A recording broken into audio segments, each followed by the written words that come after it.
आज हम आपको कुछ क्वेश्चंस करवाते हैं एनएलएम के। सबसे पहला क्वेश्चन, एक स्लैब है 4 kg का और ये एक टेबल पे रखा है, टेबल के किनारे पर। स्मूथ टेबल है ये, इसका मास है 4 kg और इस पर एक ब्लॉक रखा है 2 kg। अब इस स्लैब पर एक छोटी सी पुली लगी है मासलेस, जिस पर से रस्सी पार होती है और एक ब्लॉक इधर लटक रहा है 6 kg का। तो आपको बताना है, इस सिस्टम को पहले हम होल्ड किए हुए थे, अचानक से हम रिलीज़ कर देते हैं। तीनों के एक्सेलरेशंस आपको बताना है रिलीज़ करने के फ़ौरन बाद। सारी सरफेसेस परफेक्टली स्मूथ हैं। तो देखो इसमें क्या होगा, ये अपने वेट की वजह से नीचे जाएगा, रस्सी टाइट हो जाएगी, टेंशन की वजह से ब्लॉक 2 kg को राइट में जाना होगा। लेकिन ये जो स्लैब है ना, ये स्लैब भी रुकी नहीं रह जाएगी। इस वीडियो को रोक देना, पहले अपने आप ट्राई कर लेना, उसके बाद सोल्यूशन देखना। ये जो स्लैब है, अगर आप इसका फ्री बॉडी डायग्राम बनाएं तो उससे आपको समझ में आएगा कि स्लैब पर देखो एक टी लग रहा है, एक ये टी लग रहा है, ऊपर में ब्लॉक बैठा हुआ वो दबाएगा, इसका अपना वेट लगेगा, बॉटम से नॉर्मल रिएक्शन आएगी। वर्टिकल फोर्सेस जितने भी होंगे वो सब बैलेंस हो जाएंगे, क्योंकि स्लैब को ऊपर नीचे जाना है नहीं। लेकिन लेफ्ट में हॉरिजॉन्टली एक फोर्स है जो कि अनबैलेंस्ड है, तो उस फोर्स की वजह से इस स्लैब को लेफ्ट में तो जाना है। तो ये स्लैब लेफ्ट में चलेगी, कुछ इसका एक्सेलरेशन बनेगा। मान लो कि ये एक्सेलरेशन है A1, रस्सी टाइट है, उस रस्सी में जो टेंशन है उसकी वजह से ये 2 kg राइट में चलेगा। ये एक्सेलरेशन हमने A2 मान लिया। अब देखो A1 और A2 का कंबाइंड असर 6 kg पर ये पड़ेगा कि इसको नीचे जाना चाहिए A1 प्लस A2 एक्सेलरेशन से। तो एक तो हमने रस्सी में टेंशन T एज्यूम किया है और दूसरा हमने A1 और A2 एज्यूम किया है। तो हमने टोटल 3 वेरिएबल्स एज्यूम किए हैं, तो हमें 3 इक्वेशंस बनाने पड़ेंगे। स्लैब की अगर हम बात करें, हॉरिजॉन्टली लेफ्ट में एक फोर्स है जिसकी वजह से इसमें लेफ्ट में एक्सेलरेशन है। So force equal to mass into acceleration, this is the first equation. अगर हम इस ब्लॉक के लिए बात करें तो इस पर ऊपर T लग रहा है, नीचे 60 न्यूटन का फोर्स लग रहा है। तो 60 minus T equal to mass into acceleration. ये हो गया दूसरा इक्वेशन। तीसरा इक्वेशन इस ब्लॉक से मिलेगा। 2 kg ब्लॉक पर केवल राइट में एक फोर्स लग रहा है T, बाकी ऊपर नीचे वाले फोर्सेस सब बैलेंस हो जाएंगे। And because of this force it is moving toward right with acceleration A2। तो इसके लिए हम लिखेंगे T equal to mass into acceleration. ये 3 इक्वेशन बन गए। इन तीनों को आप सॉल्व कर लो, आपको A1 मिल जाएगा, A2 मिल जाएगा और रस्सी का टेंशन T भी मिल जाएगा। अगला क्वेश्चन देखो, एक सर्कुलर कोन है, उस पर एक रस्सी पड़ी हुई है। रस्सी को हमने दोनों एंड्स को बांध दिया है और बांध करके एक रिंग बना दिया। इट्स ए मासिव स्ट्रिंग, रस्सी में मास है अच्छा खासा, तो उसके दोनों एंड को जोड़ करके हमने एक रिंग बना दिया, उसको ले जा करके कोन पर रख दिया। तो रस्सी का जो अपना वेट है उसकी वजह से उसमें एक टेंशन आ जाएगी। देखो ये ऐसे रस्सी है, या चेन समझ लो, चेन समझ लो या रस्सी समझ लो, फ्लेक्सिबल स्ट्रिंग है ये, ठीक है, इस टाइप से। ओके, परफेक्टली स्मूथ सरफेस है, कोन का जो सरफेस है वो परफेक्टली स्मूथ है। ये एंगल थीटा है, चेन का टोटल मास m है और चेन की टोटल लेंथ है l। या फिर एक काम आप ये कर लो, आप इसकी रेडियस r ले लो, ठीक है, सर्कुलर रिंग जो बनी स्ट्रिंग का उसका रेडियस है r। अब आपको बताना है कि इस स्ट्रिंग में टेंशन कितनी होगी। तो वीडियो को रोक दो, अपने आप ट्राई करो, उसके बाद सोल्यूशन देखना। तो देखो इसका सोल्यूशन ये है, रिंग को अगर हम ऊपर से देखें तो रिंग हमें ऐसी दिखाई देगी, ये रस्सी की बनी हुई रिंग है। अब इसमें कुछ टेंशन होगी, मे बी टेंशन इस T। इसका अगर आप एक एलिमेंट कंसीडर करें, ये हम टॉप व्यू बना रहे हैं, एक एलिमेंट हमने लिया जिसकी लेंथ है DL और ये एंगल है D थीटा। इसका मतलब DL को हम क्या लिख सकते हैं, R D थीटा। R हमको दिया गया है।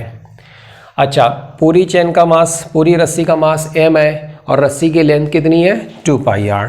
Total mass upon total length, this is the mass per unit length. इसको मल्टीप्लाई कर दो आप एलिमेंट के लेंथ से, DL से मल्टीप्लाई कर दो। DL का मतलब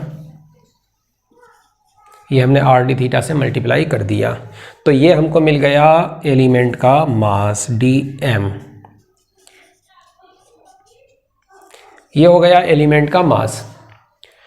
अब रस्सी का जो ये एंड है वो इस एलिमेंट के इस एंड को पकड़ करके टेंजेंशियली इधर खींचेगा और ये वाला हिस्सा रस्सी इस एलिमेंट के इस एंड को पकड़ करके टेंजेंशियली इधर खींचेगा। ये हमने बीच की एक लाइन बनाई, ये d theta by 2, d theta by 2। ये हमने मिड पॉइंट पर टेंजेंट बना दी, ये एंगल बन जाएगा डी थीटा बाई 2 और ये एंगल बन जाएगा डी थीटा बाई 2। यहाँ से यहाँ तक जाने में जो रेडियस है वो कितने से घूम रही है, डी थीटा बाई 2 से घूम रही है, तो जो टेंजेंट होगी वो भी डी थीटा बाई 2 से घूम जाएगी। ठीक है, ये जो टी लग रहा है ये टेंजेंशियल डायरेक्शन में है। अब टी का component T cos D theta by 2, T cos D theta by 2 आपस में कैंसिल हो जाएंगे, टी साइन और T sine D theta by 2। This is the net force, the resultant of the two tensions, this is the resultant of the two tensions on the element. ठीक है, element पर जो T लग रहा है उनका resultant इधर सेंटर की तरफ आया। तो यहाँ पर हमने एक एलिमेंट लिया है छोटा सा, जैसा यहाँ पर दिखा है वैसा एलिमेंट, एक एलिमेंट लिया है, उस पर सेंटर की तरफ जो फोर्स आया ऐसे है, हम उसको बड़ा करके दिखा रहे हैं क्योंकि हमें यहाँ पर लिखना है। तो वो फोर्स कितना हो जाएगा, T sine D theta by 2, T sine D theta by 2, ये हो जाएगा 2t sine D theta by 2। अब इस एलिमेंट को आप देखो, जस्ट कंसिडर दिस एलिमेंट, ये एलिमेंट एक इंक्लाइंड प्लेन पर रखा हुआ है।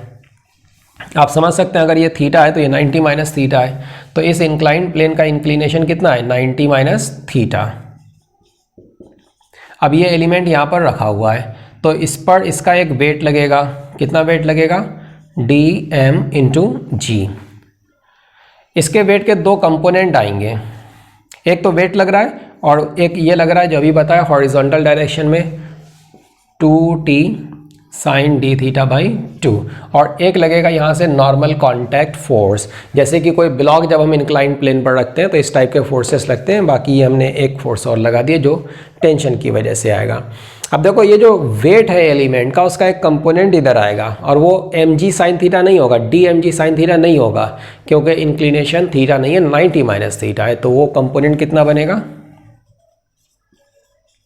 dmg cos theta. और इस कंपोनेंट की वजह से ये नीचे जाना चाहेगा तो फिर इसको नीचे जाने से रोकेगा कौन, इस फोर्स का एक कंपोनेंट आएगा, इस फोर्स का कंपोनेंट इस डायरेक्शन में आएगा। अब सोचो कि कंपोनेंट कितना आएगा, so this force into cos of this angle, और ये 90 माइनस थीटा है तो कॉस 90 माइनस थीटा मतलब कि साइन थीटा। तो ये कंपोनेंट होगा जो कि इस कंपोनेंट को बैलेंस करेगा, तब ये एलिमेंट रुका रहेगा। पूरी की पूरी चेन रुकी है तो एलिमेंट भी रुका है, रुका हुआ है तो उस पर नेट फोर्स कितना है, 0।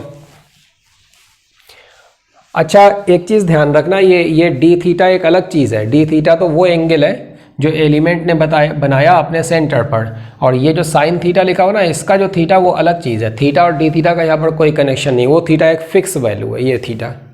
ओके, तो 2t sine D theta by 2 into sine theta, ये बैलेंस कर रहा है इसको dmg कॉस थीटा को। अब ज़रा dm की वैल्यू हम लिख देते हैं, ये लिखा हुआ है यहाँ पर dmg cos theta, right. D theta by 2, इसको आप इधर ले जाओ,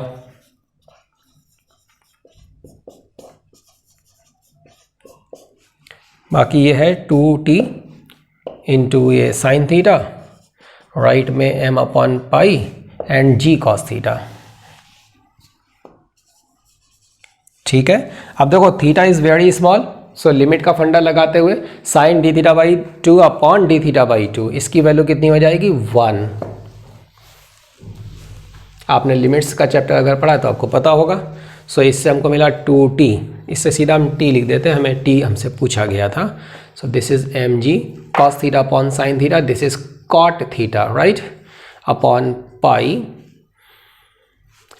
and this is 2। So this is the answer. इतना टेंशन हो जाएगा उस रस्सी में, ठीक है। ओके, अब चलो अगला क्वेश्चन देखते हैं। दो ब्लॉक है, एक ब्लॉक तो एक रस्सी से बंधा है और दूसरा जो ब्लॉक है वो पुली के सेंटर से बंधा है।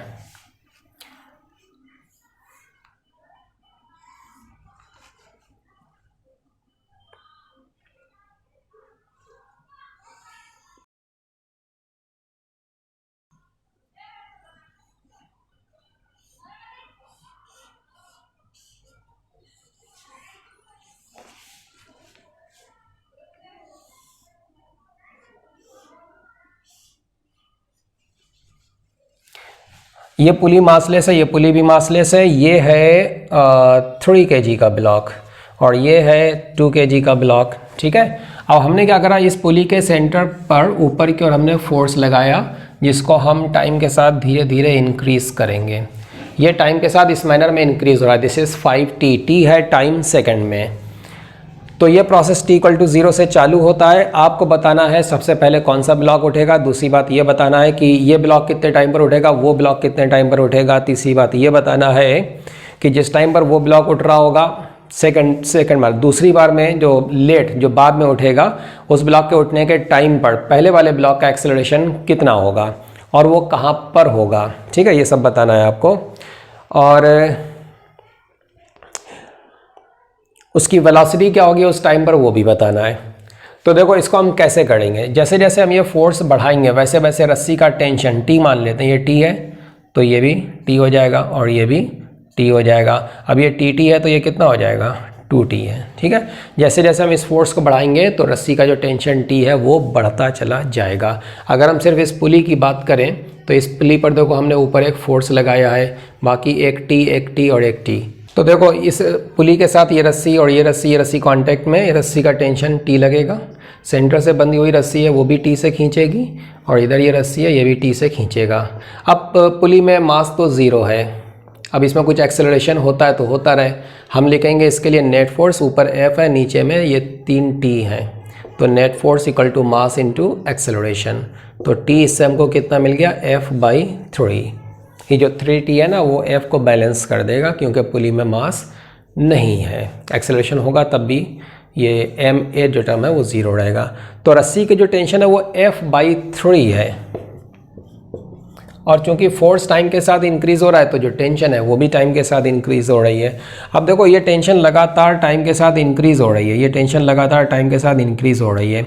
इस ब्लॉक को ऊपर उठाने की कोशिश कौन कर रहा है, T, और इस ब्लॉक को ऊपर उठाने की कोशिश कौन कर रहा है, 2T, और ये T लगातार बढ़ता चला जा रहा है। कोई भी ब्लॉक तब तक ऊपर नहीं उठेगा जब तक कि उस पर ऊपर की ओर लगने वाला फोर्स उसके वेट से ज़्यादा ना हो जाए। अब आपको देखने में शुरू में शायद ऐसा कोई इंप्रेशन लगा हो कि ये हल्का है वो भारी है तो शायद यही पहले उठेगा। असल में बात ये नहीं कि वो हल्का है तो पहले उठ जाएगा, ये भी तो देखो कि उठाने वाला है कौन। इसको उठाने वाला T है और इसको उठाने वाला जो फोर्स है ना वो उसका डबल है, डबल। अब जैसे ये 5 न्यूटन है तो ये उस टाइम पर 10 न्यूटन होगा। अब 5 न्यूटन तो उठा नहीं सकता है 2 kg को, उसके लिए तो 20 न्यूटन चाहिए। तो 20, ये जब 10 है तो ये 20 है और 10 उठा नहीं पाएगा, इधर 20 हो गया, 20 भी इसको भी नहीं उठा पाएगा। फिर ये बढ़ते बढ़ते जब 15 न्यूटन हो गया तो ये 30 न्यूटन हो गया। 15 न्यूटन तो उठा नहीं पाएगा, लेकिन 30 न्यूटन इसको जस्ट उठा देगा। 30 न्यूटन इसका वेट है। इसको उठाने के लिए 20 न्यूटन के फोर्स की ज़रूरत है, लेकिन जब इसमें 20 बनेगा, T की वैल्यू 20 बनेगी, तब तक ये वैल्यू कितनी हो जाएगी, 40, और 40 तो 30 से काफ़ी ज़्यादा हो गया है, यानी कि ये उससे पहले ही उठ चुका है। इसका मतलब पहले कौन उठा, ये 3 kg पहले उठा और कुछ देर के बाद फिर ये उठेगा। ठीक है, तो एक रिलेशन तो हमें ये पता चल गया कि रस्सी में जो टेंशन है वो F/3 है, मतलब कि टाइम के साथ वो ऐसे इंक्रीज हो रही है। कंफर्म हो गया कि 3 kg पहले उठेगा, तो ये तब उठेगा जब 2T जो उठाने वाला है वो बढ़ते बढ़ते बढ़ते बढ़ते जैसे ही 30 न्यूटन से ज़रा सा ज़्यादा होगा उड़ जाएगा ऊपर, मतलब करीब करीब 30 होगा तब उड़ जाएगा। तो ये जो टेंशन है 2T जैसे ही ये 30 बनी तो समझ लो कि ये ब्लॉक ऊपर उठ गया, उठना चालू हो जाएगा उस टाइम पर। तो इससे हमको टाइम की वैल्यू कितनी मिल गई, 9 सेकेंड। ठीक है, ओके, तो 9 सेकेंड पर तो ये ब्लॉक उठ जाएगा 3 kg। ये एक आंसर आ गया। एक आंसर तो वो भी आ चुका है, 3 kg पहले उठ रहा है, 2 kg बाद में उठ रहा है। 3 kg 9 सेकेंड पर उठेगा। What about this 2 kg? 2 kg तब उठेगा जबकि इसको उठाने वाला जो फोर्स है T, ये कितना हो जाएगा, 20 न्यूटन। 12 सेकेंड पर उठेगा ये, 2 kg उठेगा 12 सेकेंड, मतलब 3 सेकेंड बाद। ये उठ रहा है T = 9 सेकेंड पर, वो उठ रहा है T = 12 सेकेंड पर, तो 3 सेकेंड का बीच में गैप है, इंटरवल है। अब देखो 9 सेकेंड पर ये उठा, T = 9 पर उठा, तो ये एक्सेलरेट हो रहा है और अभी ये कुछ देर तक, ये 3 सेकेंड तक, अगले 3 सेकेंड तक ये अभी भी यहीं पर रुका हुआ रहेगा। तो सिर्फ यही एक्सेलरेट होता रहेगा, इसकी वेलोसिटी बढ़ती चली जाएगी। अब पूछा गया जिस टाइम पर 2 kg उठेगा उसी टाइम पर, ये T हम लिख देते हैं, अभी हमको ज़रूरत पड़ेगी, दिस इज़ 5T/3। तो जिस टाइम पर ये उठेगा उस टाइम पर इसका ये कितना उठ चुका है, इसकी वेलोसिटी कितनी बन गई है वो हमें फाइंड करना है। जब ये उठ चुका है, जब ये हवा में है, तब इस पर ऊपर की ओर एक फोर्स ये लग रहा है और नीचे इसका वेट लग रहा है, तो इसका एक्सेलरेशन कितना हो जाएगा, ऊपर की ओर लगने वाला फोर्स माइनस वेट अपॉन इसका मास 2t/3। How much is this 2t/3? ये तो इतना हो गया, बाकी ये 10 अलग है, ठीक है। So this is 10t/9 minus 10, ये इसका एक्सेलरेशन हो गया। Now this acceleration is variable, तो वेलोसिटी या डिस्प्लेसमेंट फाइंड करने के लिए आपको इसे इंटीग्रेट करना पड़ेगा। तो हमें 12 सेकंड पर पता करना है 3 kg कितना चल चुका है और उसकी वेलोसिटी कितनी बन चुकी है। तो एक्सेलरेशन होता है dv/dt, इससे हम dv को क्या लिख सकते हैं, a dt। तो dv = a into dt। Integrate कर लो, और ये इंटीग्रेशन आप 0 से चालू नहीं कर सकते हो। 3 kg उठना चालू हुआ है 9 सेकंड पर, है ना। तो 9 सेकंड से उठने का प्रोसेस चालू हुआ है। ये जो एक्सेलरेशन है ये 9 सेकंड के बाद से है। तो मतलब ये कि एक्सेलरेशन का ये एक्सप्रेशन जो हमने फाइंड किया ये वैलिड है for t greater than 9 second up to 12 second, ठीक है। ओके, वैसे ये 12 के बाद भी वैलिड रहेगा, डोंट वरी, क्योंकि पुलिस मासलेस है और फोर्स जितना बन रहा है, जो भी फोर्स हमने लगाया वो अपने मैनर में बदलता चला जा रहा है, उसको ब्लॉक के उठने ना उठने से कोई मतलब नहीं है। 9 सेकंड से ये प्रोसेस चालू हुआ, उस टाइम पर वेलोसिटी 3 kg जस्ट चालू हुआ था, मोशन करना, मूव नहीं किया था, उसकी वेलोसिटी 0 है। और हमें चाहिए 12 सेकेंड पर, 12 सेकेंड पर इसकी वेलोसिटी कितनी है। वैसे अगर हम टी टाइम पर वेलोसिटी निकाल लें, टी टाइम पर निकाल लेते हैं, 12 पर नहीं निकालते हैं, क्योंकि फिर हम इसका आगे चल करके और भी यूज़ करेंगे। तो देखो इससे हमको v मिल जाएगा 10t²/2, this is 5/9 minus 10t, ठीक है, 9 से लेकर t तक।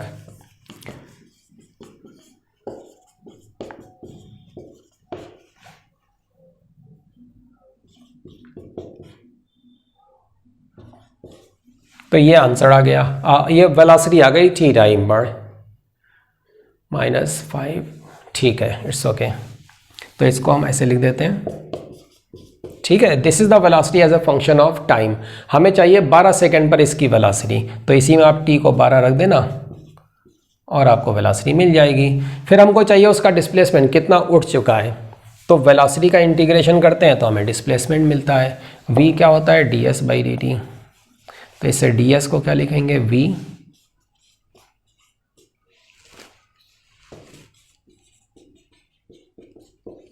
dt, ये लिखेंगे, ठीक है। ओके, t = 9 सेकंड पर डिस्प्लेसमेंट 0 है, 9 के आगे ही ये उठने का प्रोसेस चालू होता है, और हमें चाहिए 12 सेकंड पर इसका डिस्प्लेसमेंट कितना होगा। इसको इंटीग्रेट आप अपने आप कर सकते हैं, it's very simple, simple integration है, वैल्यूज रख देना, आपको ये डिस्प्लेसमेंट की वैल्यू मिल जाएगी। अब चलो अगला क्वेश्चन देखते हैं। एक बॉक्स है और वह एक स्मूथ इंक्लाइन प्लेन पर रखा हुआ है। उस बॉक्स की सीलिंग से एक पुली, मासलेस पुली लटकी हुई है, उस पुली पर से एक स्ट्रिंग पार होती है, स्ट्रिंग मासलेस है, उस स्ट्रिंग के दोनों एंड से 2 ब्लॉक लटके हुए हैं 2 kg और 4 kg, और इस पूरे बॉक्स को इस इंक्लाइन प्लेन पर फ्रीली चलने के लिए छोड़ दिया गया है। This angle is 37 degree. तो आपको बताना है 4 kg और 2 kg का एक्सेलरेशन क्या होगा एक ऐसे ऑब्जर्वर के लिए जो ग्राउंड पर बैठा हुआ है, ठीक है। मतलब कि ग्राउंड के रेस्पेक्ट में you have to find the acceleration of 2 kg and 4 kg। देखो ग्राउंड के रेस्पेक्ट में एक्सेलरेशन फाइंड करना है तो पहले आप बॉक्स में जाकर के बैठ जाओ, बॉक्स के रेस्पेक्ट में देखो, बॉक्स की फ्रेम में 2 kg 4 kg के एक्सेलरेशन फाइंड कर लो, उसके बाद फिर ग्राउंड के रेस्पेक्ट में बड़ी आसानी से मिल जाएगा। आप सोचो कि अगर कोई ऑब्जर्वर बॉक्स के अंदर बैठा है, जैसे आप बॉक्स के अंदर बैठे हैं, तो इसमें क्या है ना, ये g sin थीटा से बॉक्स नीचे गिरेगा। एक तरीके से कह सकते हैं कि इसमें फ्री फॉल है, free fall along the plane. इसमें क्या है, फ्री फॉल है अलोंग द प्लेन। तो जब फ्री फॉल हुआ तो अंदर के सिस्टम के लिए इफेक्टिवली जी का कंपोनेंट g sin थीटा खत्म हो गया।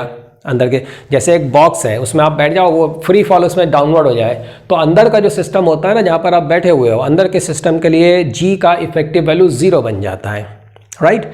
लेकिन इसमें free fall g sin theta के बराबर वैल्यू से हो रहा है, अलॉन्ग द प्लेन हो रहा है। तो इफेक्टिवली जो g के जो दो कंपोनेंट बनेंगे ना, एक g sin थीटा और एक g cos थीटा, तो g sin थीटा तो इफेक्टिवली गायब हो गया, अंदर के सिस्टम के लिए सिर्फ g cos थीटा बाकी रह जाएगा।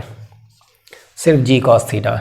तो नॉर्मल सिस्टम जो होते हैं सीलिंग से पुली लटकाते हैं, ब्लॉक लटके होते हैं और फिर हम बोलते हैं कि इनके एक्सेलरेशन नीचे और ऊपर they are m2g minus m1g upon m1 plus m2 बोलते हैं ना। तो वो वहाँ पर g होता है जो एक्सेलरेशन जनरेट करता है। यहाँ पर g की जगह पर कौन काम करेगा, जी कॉस थीटा। बाकी फंडा सिर्फ सारा की सारा वही रहेगा।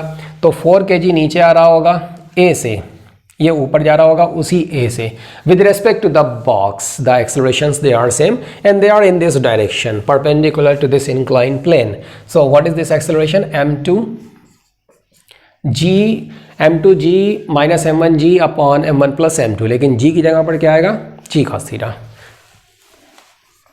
m2g माइनस m1g, g हमने कॉमन ले लिया अपॉन m1 प्लस m2 और g नहीं आएगा बल्कि क्या आएगा, g cos थीटा आ जाएगा। सो 4 minus 2 cos 37 is 4/5, this is 4 plus 2।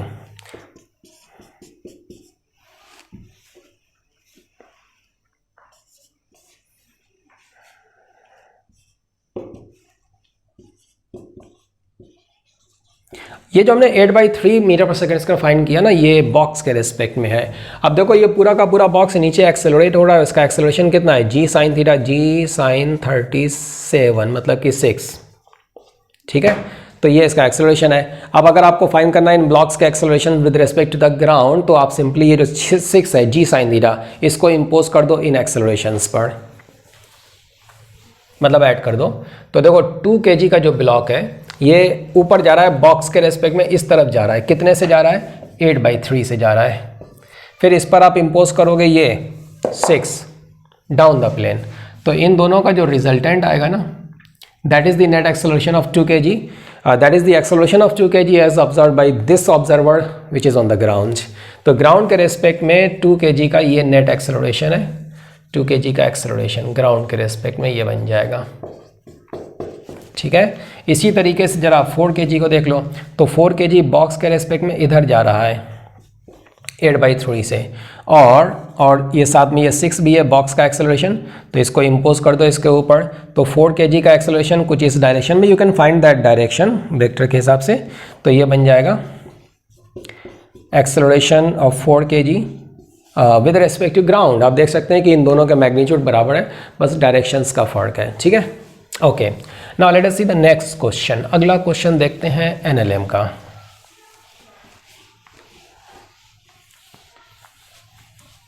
तीन स्फेयर हैं, solid spheres, 3 solid spheres identical, same mass same radius, perfectly smooth.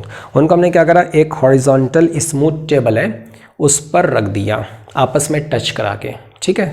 तीनों को आपस में टच करा के हमने रख दिया।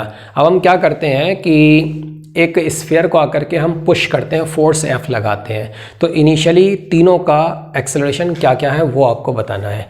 जो टॉप व्यू होगा टेबल पर, ये तीनों स्फीयर रखें, अगर हम ऊपर से देखें तो ऊपर से देखने पर जो दिख रहा है वो हम बना करके आपको दिखा रहे हैं।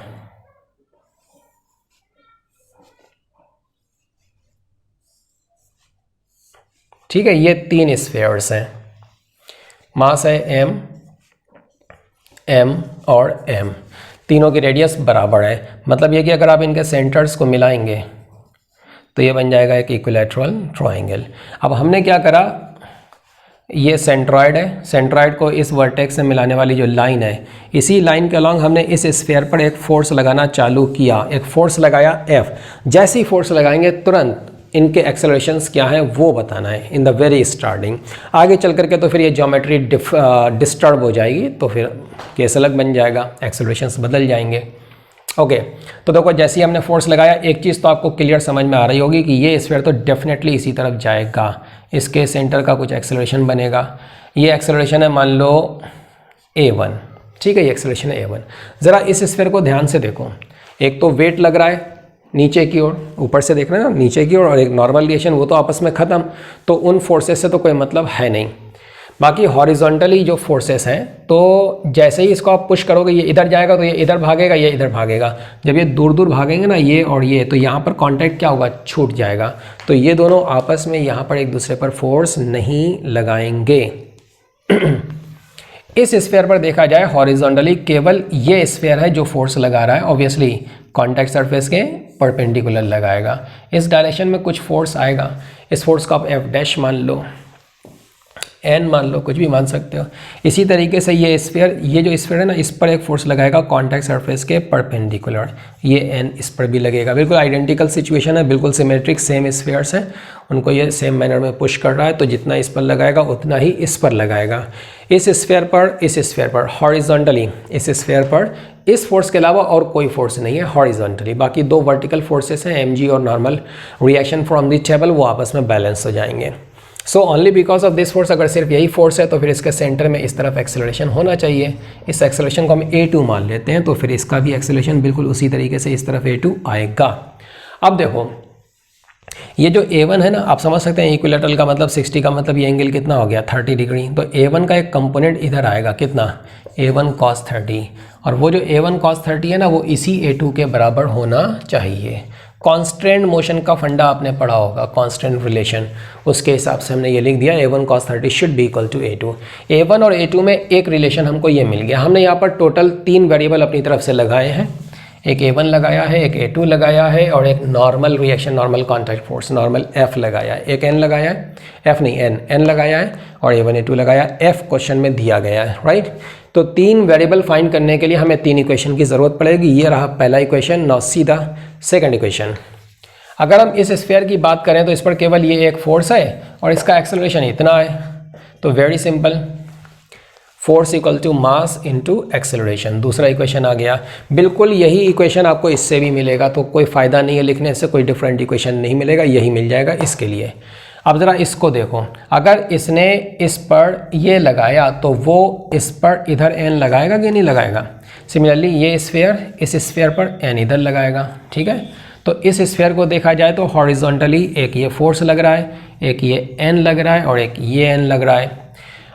ये एंगल 30 है तो ये भी 30 है, 30 है तो ये भी 30 है।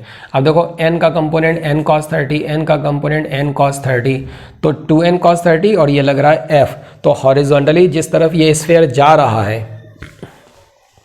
उस डायरेक्शन में what is the net force acting on this sphere, वो फोर्स बनेगा f minus 2n cos 30, right. तो इस स्फीयर के लिए हम लिख रहे हैं f माइनस 2n cos 30, ये हो जाएगा नेट फोर्स, ये होना चाहिए mass into acceleration m into a1। So these are the 3 equations in these 3 variables. आप इनको सॉल्व कर लो, आपको a1 मिल जाएगा, a2 मिल जाएगा और n मिल जाएगा।